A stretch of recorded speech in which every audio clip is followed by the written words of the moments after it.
Hey everyone, this is Grace. Hope you've been well. I am here to do my very first project share using BeeBeeCraft.com items. And so, what I wanted to showcase this week are these two. And you guys remember, I ended up purchasing a whole roll.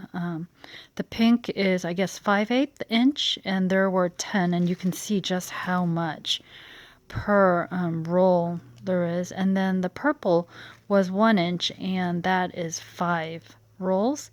And right now, before I get started with sharing my projects, I wanted to share with you that BeeBeeCrafts is moving their US warehouse, and so a lot of the items are massively clearanced out. So I'll leave down the description bar certainly their website as well as the links to the ribbon. All right, so what I want to do is show you various ways that I was planning on using the ribbon. And the first is this little cute thing. Is this not the cutest little way to make bows? It's a double bow. And I learned how to do this using Ramona, who is Cherished Treasures here on YouTube. She has this wonderful tutorial showing you how to make these cute little bows. And she used satin ribbons, but I thought that I could get away with using the organza ribbon, and you can, as long as you're gentle. Otherwise, you'll end up separating, distorting the ribbon. But I thought it looked really cute. So you can certainly use the ribbons to make embellishments.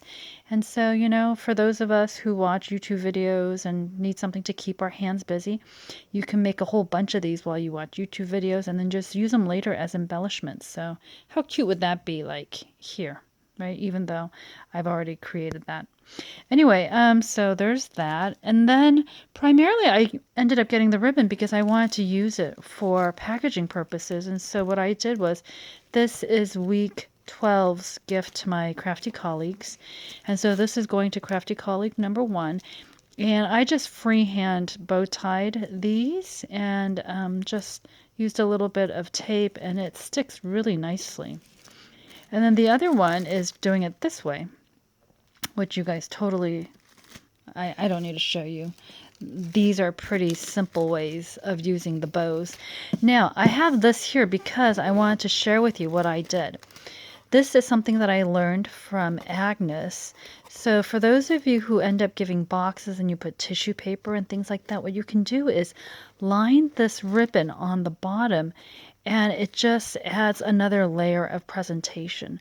Because I remember when Agnes wrapped her stuff and then I opened it, it was such a beautiful surprise to see another ribbon, so beautifully packaged like that. So anyway, so that's how I use the pink ribbon. All right, I think I got things kind of organized a little bit. So the purple ribbon I specifically wanted to use for, sorry, I need to get this out of the way. I wanted to use it for a card, and I like using ribbon just to incorporate into my cards, just to add a little bit more dimension or interest.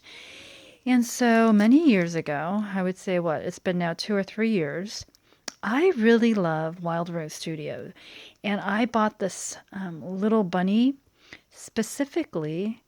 I can't remember if I bought it or I got it using reward points. But anyway, that's neither here nor there. But I bought this because I wanted to use this to make a Mother's Day card for my mother. And as many of you know, I have been battling with some pretty serious health concerns. And so my mom has just been incredible. So I thought, you know what a great incentive for me to craft. And so what I did was I used the Tim Coffey paper, specialty paper. My mother loves irises, and you guys saw me haul this paper pad a while back. But there were various irises, but I know she likes green and purple, and I like purple too. So I ended up cutting that out. So let me get this out of the way. And then this little scrap I can always use as a bookmark. Wouldn't that be pretty as a bookmark? Put like a little eyelet around the corners. Anyway, so what I did was I used one of my Spellbinder dies. I found one that had the heart. And then I had those really big nesting circles, and so I found one that fit exactly this, so that this could stand on its own and not get too, I guess, distracted by the irises in the back. But I still wanted a lot of the iris to show because my mother and mine, our favorite flowers are the iris. And so hopefully there's enough that shows. And you guys know I like cute, but mom loves floral and adults. So I figured this was kind of a cross in between. And then instead of using purple for the background here, I took some of my Fun Stampin' Journey green paper and used that. And so I finally embossed, you guys. Let me show you the embossing.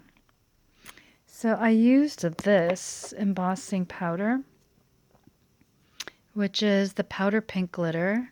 I finally embossed. Not as clean as I would like for my first time, but I thought it was not too bad for, it being my first time. So I heat embossed Happy Mother's Day, and then it took me a while to find a color that I liked, but I think shaded lilac was appropriate. And so I wrote I stamped Happy Mother's Day, and then to the woman who taught me what it means to be brave.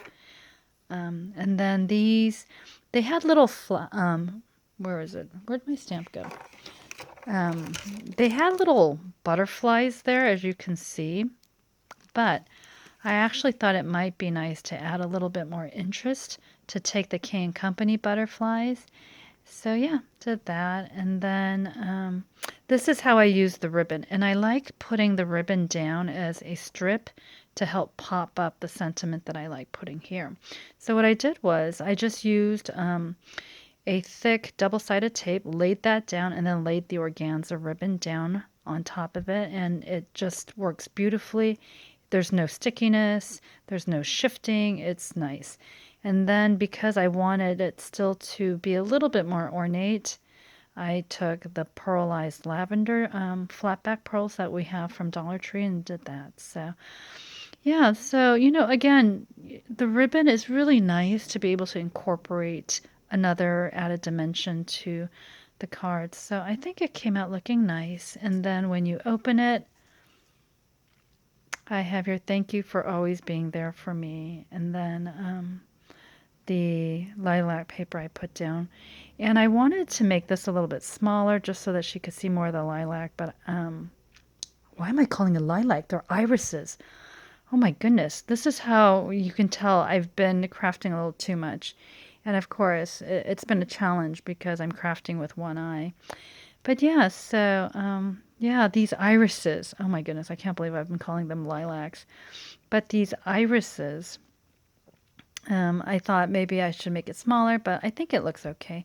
That way it allows me much more room to write a heartfelt message to my mother. So, and then on the back is just handmade with love, and then my Korean name is Insok, and so I wrote heart Insok Olim. So yeah, so this is my Mother's Day card for my mother. I finally got it done. So I wanted to share with you just, what is it? 3 ways that I can use, or 4 ways technically that I can use ribbon. One is to lay it down on cards. You can certainly use it for scrapbook layouts too. I did not get around to creating a scrapbook layout this time. This card took me about 2 hours. Can you guys believe that? So, but yeah, you can certainly use, especially the 1-inch. It's pretty, thick that you can use it as borders. And then you can use them for cute little embellishments. I think these are really cute. And again, if you haven't and you don't know how to make these but want to learn, check out Ramona's video. I'll link that down below. And then just, it gives it a nice little touch to be able to decorate these little packages, because oftentimes I just put tape and that's it. But since I had this ribbon, I thought that I would make it a little bit more festive for my crafty colleagues. So anyway, that is my project shares. Oh, and don't forget using the ribbon, for boxes too. But yeah, that is my project share. Hope you guys enjoyed. Go ahead and check them out, certainly. My goal is to be back next weekend with another set of projects using what I hope will be the quilling strips as well as the googly eyes. Um, but we'll see, because next week I'm going in for testing and stuff, so it's a little bit touch and go. But yeah, want to share that with you. I hope you guys enjoyed. So like, subscribe, and I'll see you later. I know I finally got to craft. Yay! Anyway, all right, enough silliness. Have a good weekend, everyone. And I don't know if this is going to be my last video for today, but if I don't film the Happy Mail until later, I just want to wish everyone a happy Mother's Day. Take care.